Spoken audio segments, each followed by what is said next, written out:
सरकार हमारे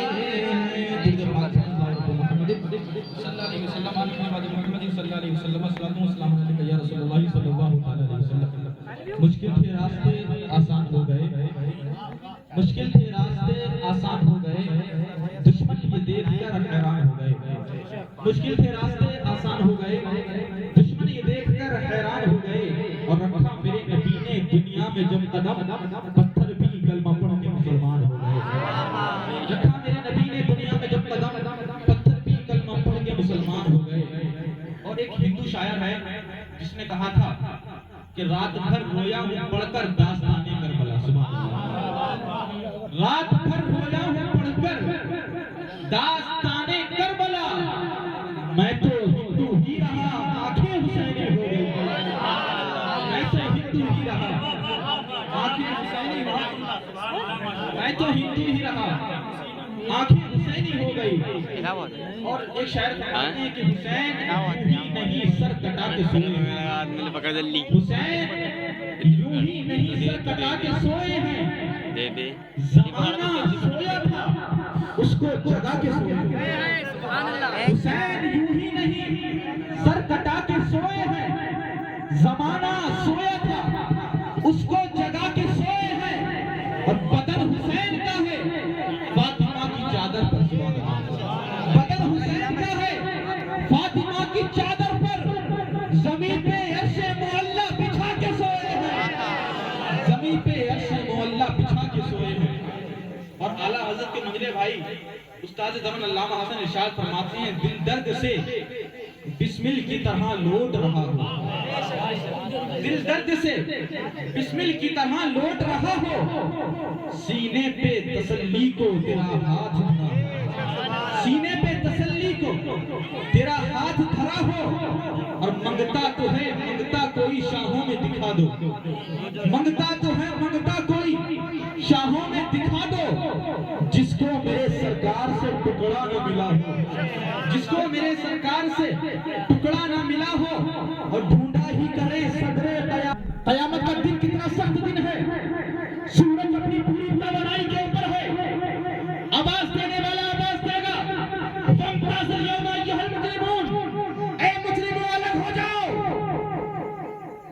कितना खतरनाक दिन कयामत का है, ऐ मुजरिमों अलग हो जाओ।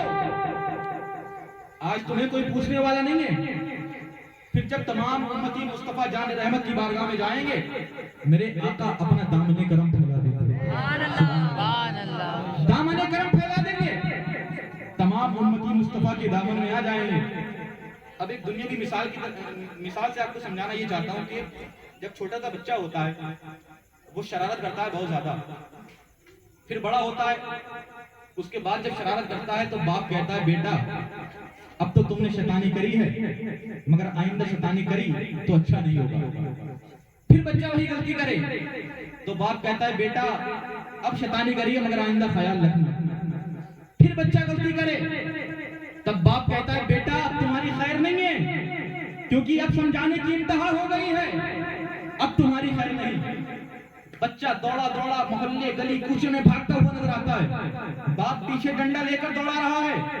बच्चा सोच रहा है कहीं पनाह मिल जाए, कोई तो बचा ले। फिर जब कहीं पनाह नहीं मिली तब अपने मकान में आया। आने के बाद में अपनी माँ से कहा, अम्मी बचा लो, पापा पीछे से आ रहे हैं मारने के लिए। माँ ने क्या किया, माँ की ममता देखिए जरा।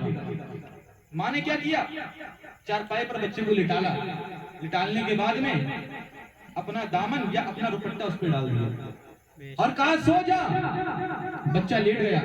बाप पूरे मोहल्ले में दौड़ा दौड़ा कर ढूंढ कर परेशान होकर आया।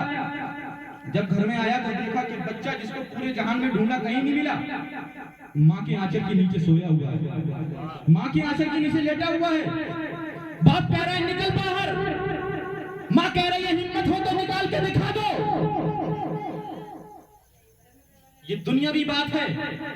तो अब जरा मुझको बताओ कि जिस माँ की आंचल के नीचे बच्चा अगर लेट जाए और माँ अपने दामन को फैला दे तो बाप की मजाल नहीं है कि बच्चे को आंचल में से निकाल कर सजा दे सके।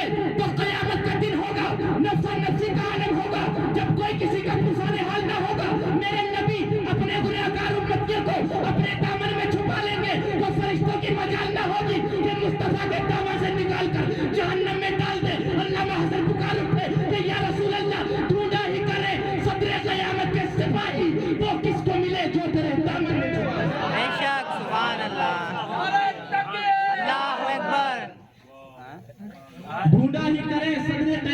सिपाही, वो किसको मिले जो तेरे दामन में।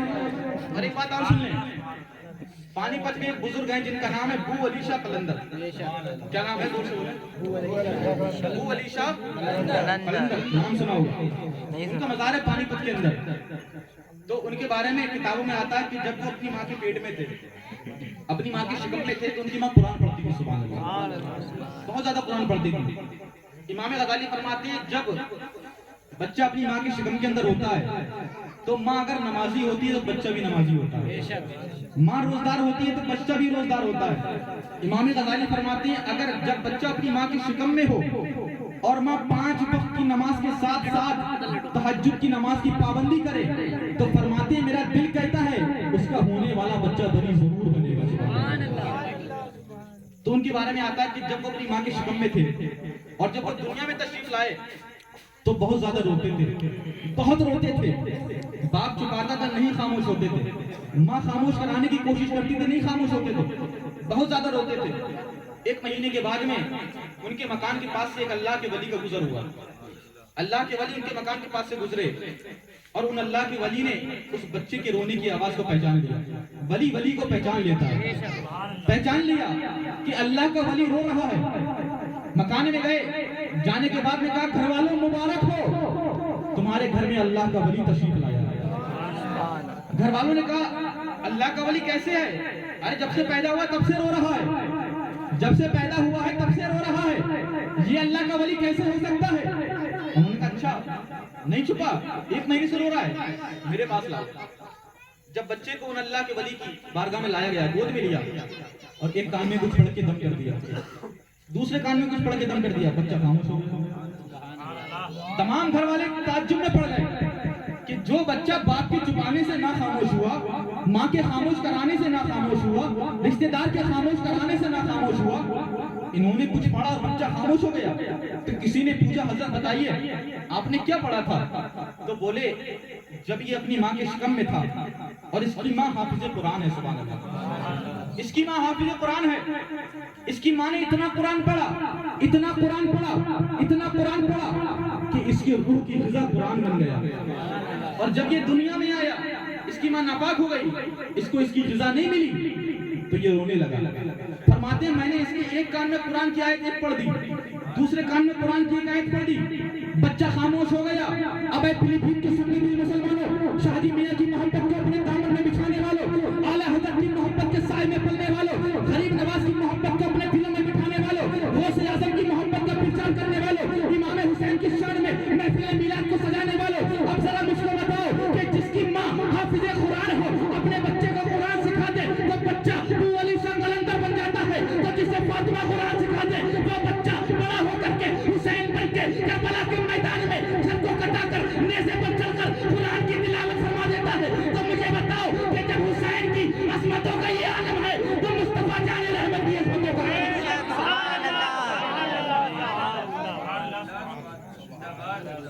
तभी कहा जाता है हुसैन यूं ही नहीं सर कटा के सोए हैं, जमाना सोया था उसको जगा के सोए हैं। और कत्ले हुसैन असल में मर्गे यजीद है, इस्लाम जिंदा होता है हर करबला में, इस्लाम जिंदा होता है हर करबला के बाद। इमाम हुसैन करबला में लड़ने नहीं गए थे, इमाम हुसैन करबला में जंग करने नहीं गए थे। अगर वाकई में जंग करने के लिए इमाम हुसैन जाते, आप ये देखिए अगर हम 10 लोग हों और 10 लोगों पर 100 लोग हमला कर दें, तो आप बताइए हम एक एक करके जाएंगे क्या, या 10 एक साथ जाएंगे? 10 के 10 एक साथ जाएंगे ना, अगर उनको खत्म करने का इरादा होगा तो। मगर तारीख करबला उठा के देखिए, इमाम हुसैन के जो 72 लोग करबला में गए थे, एक साथ नहीं गए, बल्कि तन्हा तन्हा अकेले अकेले गए। इससे पता ये चलता है कि इमाम हुसैन करबला में जंग लड़ने नहीं गए थे। कुछ लोग कहते हैं इमाम हुसैन करबला में प्यासे थे, इमाम हुसैन हक पर नहीं थे, ये वहाबी देवबंदी कहते हैं। अगर इमाम हुसैन करबला में जंग करने जाते तो पानी तो बहुत दूर की बात रह गई, अगर हुसैन इशारा फरमा देते तो जमीन फट जाती, 22,000 का नामो निशान मिट जाता। अगर इमाम हुसैन इशारा कर देते तो आसमान फट जाता, यजीदियों को निगल लेता।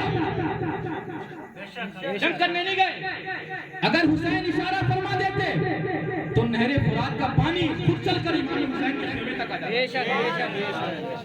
इमाम हुसैन की बात तो बहुत दूर की बात है। इमाम हुसैन के सबसे छोटे बेटे जिनका नाम हजरत अली असगर है, 6 महीने की उम्र है। तारीख के अंदर आता है कि पूरे करबला के वाक़ये में इमाम हुसैन ने उनको कभी जमीन पर नहीं लिटाला, कभी जमीन पर नहीं लिटाला, या तो अपनी गोद में रखा या झूले में। क्यों? बहुत सोचने पर पता चला कि इमाम हुसैन ने हजरत अली असगर को जमीन पर क्यों नहीं रखा, इसलिए कि मेरा हुसैन जानता था कि अगर अली असगर को जमीन पर लिटा दिया तो जैसे तारीख पलट जाएगी, जैसे हजरत इस्माइल ज़बीहुल्लाह जब जमीन पर पानी की शिद्दत से लेटे थे और अपनी एड़ियों को रगड़ दिया था तो एड़ियों के जरिए से आबे समजम निकल आया था। आज तक आबे समजम का पानी पूरी दुनिया पी रही है। इमाम हुसैन जानते थे कि अगर अली असगर को जमीन पर लिटा दिया और कहीं अली असगर ने अपनी एड़ियों को जमीन पर रगड़ दिया तो कसम खुदा की पूरी करबला पानी से डूब जाएगी। इमाम हुसैन ने अली असगर को जमीन पर नहीं लिटाला, इसलिए अगर जमीन पर एड़ियां रगड़ देते तो पूरी करबला पानी से डूब जाती। यजीदी तो इमाम हुसैन को पानी नहीं दे रहे थे, वो तो पानी में ही डूब जाते। ये शान है इमाम हुसैन रज़ियल्लाहु ताला अन्हु की, ये मकाम है इमाम हुसैन का। मगर वही दूसरी जानिब इमाम हुसैन करबला में गए हमारे लिए, सर कटाया हमारे लिए, बच्चों को शहीद किया हमारे लिए। मगर आज हमको अपने ऊपर गौर करना चाहिए कि जिसके खातिर इमाम हुसैन ने अपना पूरा घर लुटा दिया, आज हम क्या हैं? क्या हम हकीकत में इमाम हुसैन की मोहब्बत का हक अदा कर रहे हैं कि नहीं कर रहे हैं? क्या हम हकीकत में इमाम हुसैन की मोहब्बत सच्चे दिल से निभा रहे हैं नहीं निभा रहे हैं? किसी बहुत बड़े अल्लामा, किसी बहुत बड़े साइंसदान से किसी ने पूछा था, हजरत ये बताइए कि दुनिया के सबसे अच्छा मजहब कौन सा है, दुनिया का सबसे आला दीन कौन सा है, दुनिया का सबसे बेस्ट रिलीजियन कौन सा है? तो उस साइंसदान ने कहा था कि दुनिया का सबसे अच्छा मजहब मजहबी इस्लाम है। फिर उससे किसी ने पूछा, हजरत ये बताइए दुनिया की सबसे बुरी कौम कौन सी है? तो उसने कहा था दुनिया की सबसे बुरी कौम ये कौम मुस्लिम। तो किसी ने कहा बात समझ में नहीं आई, दुनिया का सबसे अच्छा मजहब मजहबी इस्लाम, दुनिया की सबसे बुरी कौम कौम मुस्लिम। तो उसने कहा था कि इसमें कोई शक नहीं है कि दुनिया का सबसे अच्छा मजहब मजहबी इस्लाम है, और इसमें भी कोई शक नहीं है कि दौरे हाजिर को देखते हुए दुनिया की सबसे बुरी कौम कौम मुस्लिम बन चुकी है। इसलिए कि ये मुसलमान अपने सच्चे और पक्के मजहब पर अमल नहीं करता, पक्के मजहब पर अमल नहीं करता। आज मुसलमानों का हाल क्या है? क्यों हम परेशान हैं? हर इंसान ढूंढ रहा है वजह कि मुसलमान परेशान क्यों। वैसे तो हर दुनिया में सब कोई परेशान है, मगर मुसलमान परेशान क्यों है? मुसलमानों की परेशानी के असबाब हैं क्या?